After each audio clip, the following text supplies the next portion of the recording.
Bom dia a todos. É um prazer para mim estar aqui. Obrigada pela atuação, pelo convite. Ainda bem que a professora Kelly McMahon ofereceu notícias boas para vocês, porque as que eu tenho para oferecer não são tão boas.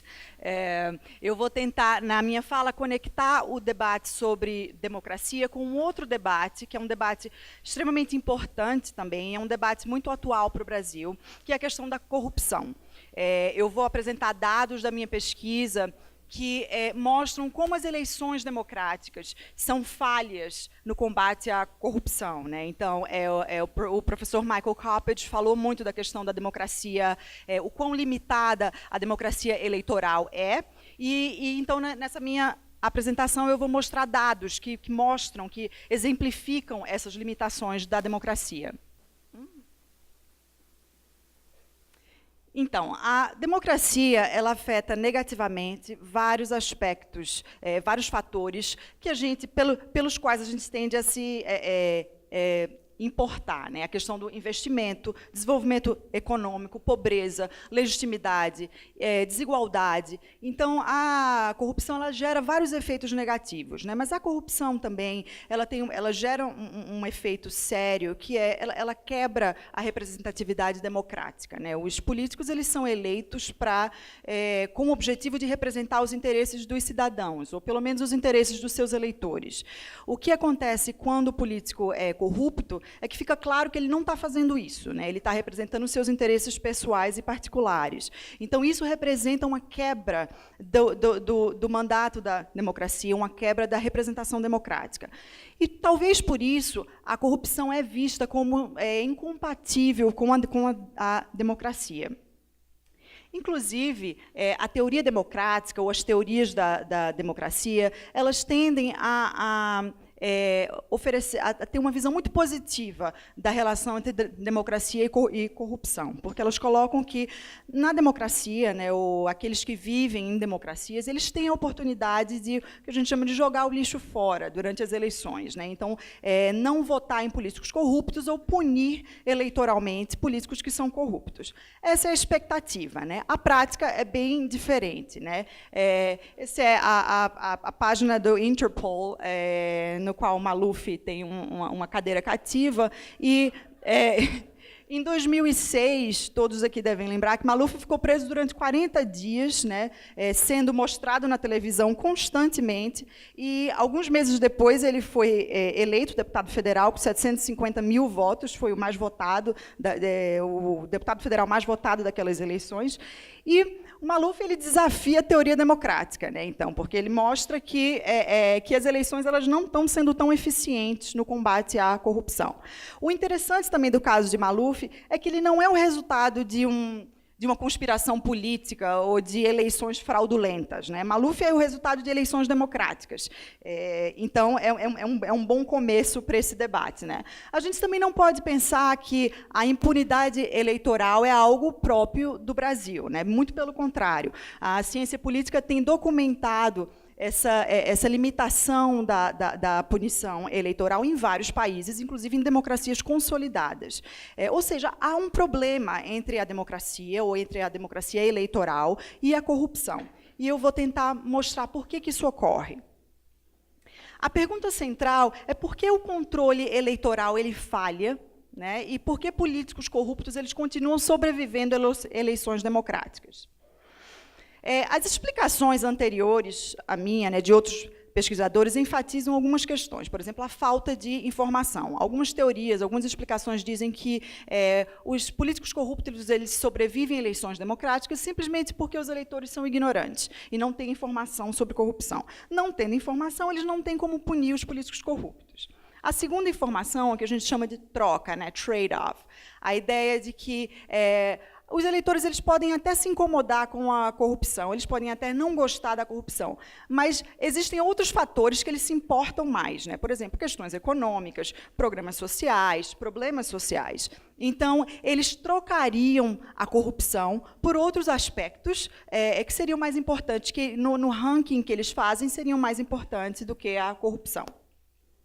Essas teorias elas levam a algumas conclusões muito positivas, né, muito otimistas, que é a seguinte, que a falha, a impunidade eleitoral ocorre simplesmente porque o eleitor não se importa tanto com a corrupção. Então, seria algo que seria fácil de mudar, né? Porque se a gente conseguisse aumentar a relevância da corrupção na opinião pública, a gente conseguiria combater a corrupção. Essa é uma lição positiva.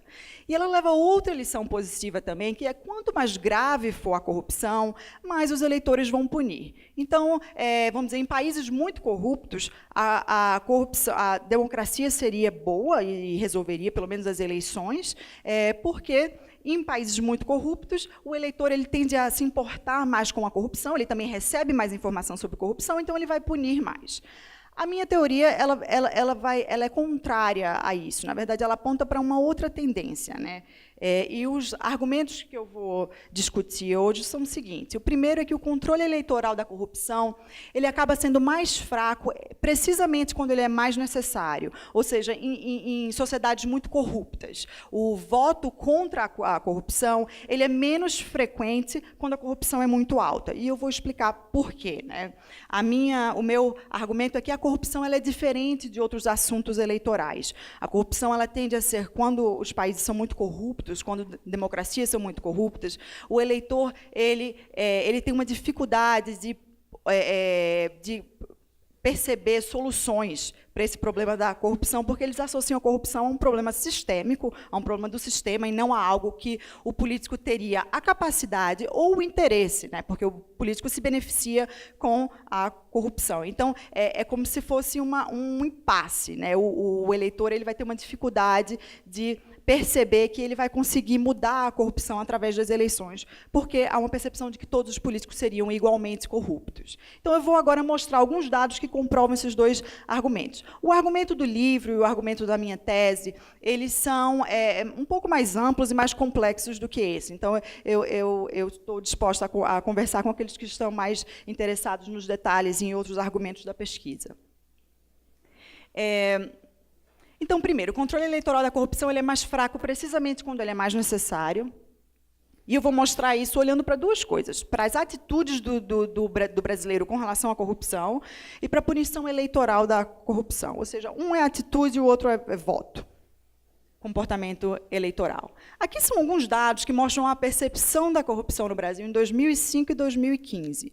E o que eu queria chamar a atenção para vocês é como essa percepção ela aumenta de 2005 para 2015. Né? Ou seja, o percentual de pessoas que acham que a maioria dos políticos são corruptos, ou é corrupta, subiu, né, de 45% para mais ou menos 65%. O que a gente gostaria de observar é que esse crescimento da percepção da corrupção ele veio acompanhado de uma também maior rejeição da corrupção, ou seja, uma maior intolerância com relação à corrupção. Não é isso que os dados mostram, né? Esses também são dados que comparam atitudes com relação à corrupção em 2006 e 2014, em algumas questões que medem essa tolerância, por exemplo, não importa se o político roube ou não, o que interessa é que ele faça o que o povo precisa, é um pouco a questão do rouba mais faz, né? E mais brasileiros concordaram com essa frase em 2015 do que em 2016. Ou seja, se a gente pensa nos últimos 10 anos, a quantidade de escândalos de corrupção que houve, a quantidade de informação sobre corrupção que o brasileiro recebeu, a gente esperaria que haveria uma diminuição dessa tolerância, e isso não ocorreu. Esses dados, eles por si não comprovam a minha tese, né, de que a percepção da corrupção leva à tolerância. Então, para testar esse argumento de maneira mais sofisticada, eu conduzi 2 experimentos de survey no Brasil, foram experimentos com representatividade nacional, e o que eu fiz foi o seguinte, eu incluí esse experimento para tentar mensurar a tolerância à corrupção de uma maneira mais confiável. Por quê? Porque se você pergunta para as pessoas se elas toleram a corrupção, elas provavelmente vão dizer que não toleram. Porque admitir essa tolerância é algo que é socialmente indesejável. Então, o método experimental ele me oferece uma medida muito mais segura, porque eu não faço a pergunta diretamente. Ou seja, a pessoa que responde ela não tem consciência de que ela está respondendo aquele item, ou ela acha que o entrevistador não vai saber. Eu posso também conversar mais sobre esse método com vocês, se vocês tiverem interesse. O item que eu pergunto se eles concordam ou não apesar de indesejável, é aceitável que políticos roubem quando quando fazem política no Brasil. A ideia aqui, apesar de indesejável, é para medir a questão da tolerância. A tolerância não quer dizer que o eleitor ele gosta da corrupção, quer dizer que ele desgosta da corrupção, mas que ele tolera, né? E aqui são os resultados, certo? Do lado esquerdo, você vai ver todos os fatores: educação, renda, gênero, idade, partidarismo, petismo, interesse político, que poderiam estar associados à tolerância à corrupção. Nenhum deles está associado à tolerância à corrupção. Ou seja, essa tolerância ela não parece estar sendo determinada por fatores fixos, né, do eleitor. Partidarismo é algo muito, de certa medida, fixo também. Petismo, né, as pessoas acham no Brasil que os petistas são, né, mais tolerantes à corrupção, isso não parece ser verdade. A única coisa que determina essa tolerância é a percepção de que a corrupção cresceu. Ou seja, aqueles que acham que a corrupção é maior hoje do que era 10 anos atrás, de fato, parecem estar mais tolerantes com relação à corrupção. Mostrando também, novamente, a corrupção é maior entre aqueles que acham que a tolerância é maior entre aqueles que acham que a corrupção cresceu, e essa tolerância é maior entre aqueles que acham que todos os políticos são corruptos. Isso comprova um pouco o meu argumento. Obviamente, isso tem um problema aqui de causalidade, né, porque o que eu mostrei, na verdade, foi uma associação entre percepção de corrupção e tolerância. Mas alguém poderia argumentar que essa relação não é causal, né, que, na verdade, aqueles que são mais tolerantes à corrupção, eles simplesmente são mais dispostos a dizer que a corrupção aumentou. Eu recentemente fiz um experimento nos Estados Unidos, no qual eu manipulei as percepções de corrupção, e eu, de fato, encontrei evidência de que há uma relação de causalidade aí. Ou seja, de fato, aumento da percepção da corrupção tende a gerar tolerância. Aqui mostrando a questão do voto, né, que eu falei do comportamento eleitoral. Esse gráfico ele mostra que quanto melhor é a performance do governo na área de corrupção, mais bem avaliado o governo será. Ou seja, esse é um modelo de controle eleitoral que funciona. Mas esse gráfico ele é para apenas países que têm níveis baixos de corrupção. Ou seja, quando o país tem pouca corrupção, de fato, o controle funciona. Agora, quando a gente olha para países com níveis médios de corrupção, você vê que a linha ela fica reta. Ou seja, o apoio e a aprovação do governo ela não está sendo afetada pela percepção da performance do governo com relação à corrupção. Quando a gente vai para países muito corruptos, é o contrário. É como se o eleitor ele estivesse recompensando o governo por uma performance ou por um desempenho negativo na corrupção. Obviamente que essas diferenças são muito pequenas. Estatisticamente, elas não são tão fortes, mas o que eu queria mostrar são essas tendências diferentes. Você vê, tem 3 tendências distintas que variam de acordo com o nível agregado da corrupção. Por que isso acontece?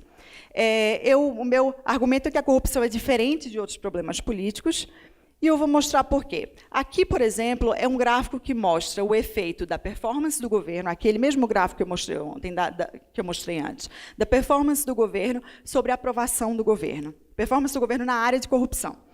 A gente vê que em geral, quando a gente combina todos os países, a corrupção ela funciona como a economia e como os problemas sociais. Ou seja, se o governo vai mal nessa área de corrupção, os eleitores tendem a avaliar o governo negativamente, em termos agregados.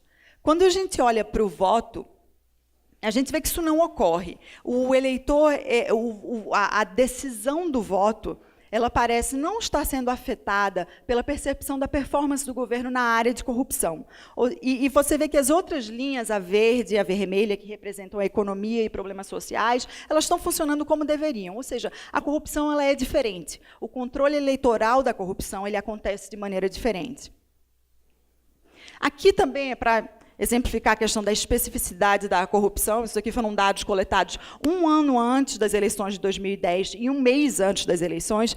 E a pergunta da pesquisa era a seguinte: você acha, você poderia nomear um dos candidatos, os candidatos concorrendo nas eleições de 2010, um dos candidatos que seria mais capaz de lidar com o problema da corrupção? E esse gráfico mostra aquelas respostas que disseram nenhum deles. Certo? Você vê que 30% da população acha que nenhum dos candidatos tem a capacidade de lidar com a corrupção. Quando você olha para outros fatores, como segurança pública, saúde, educação, desemprego, consumo, os eleitores têm uma facilidade maior de achar um candidato com capacidade de lidar com esses problemas.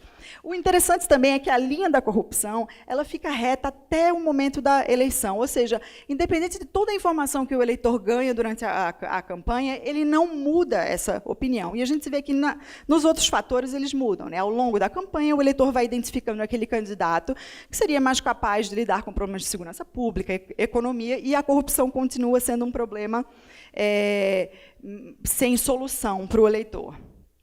Aqui também é um resultado similar, mas que pergunta sobre partidos políticos, e a gente vê que 40% da população brasileira acha que nenhum partido político possui políticos mais honestos, e que mais ou menos 30% da população acha que, vamos dizer, todos os partidos possuem políticos mais corruptos, ou seja, eles não conseguem diferenciar os políticos nessa dimensão. A gente vê que, quando a gente passa para as outras questões, o assunto fica diferente, né? As pessoas conseguem identificar partidos que seriam mais democráticos internamente, que protegeriam mais os pobres.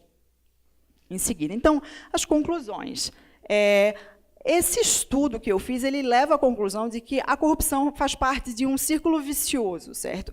Quanto maior ela for, mais tolerante o eleitor é e menos o eleitor pune. O eleitor não punindo a corrupção gera um incentivo à corrupção para os políticos, né? Eles vão ficar livres de sanções eleitorais, então eles vão ter mais incentivos para se engajarem em corrupção. O que é um argumento perverso, mas parece ser verdade. Outros estudos, inclusive, têm mostrado isso. O meu estudo também ele faz a gente repensar a relação entre informação, transparência e corrupção, né? Transparência é muito bom, informação é muito bom, mas a gente tem que tentar entender como o eleitor processa essa informação e se essa informação em excesso é boa ou negativa para o eleitor, né? Em termos normativos, seria bom, mas em termos práticos, como é que o eleitor processa essa informação e como ele age sobre essa informação.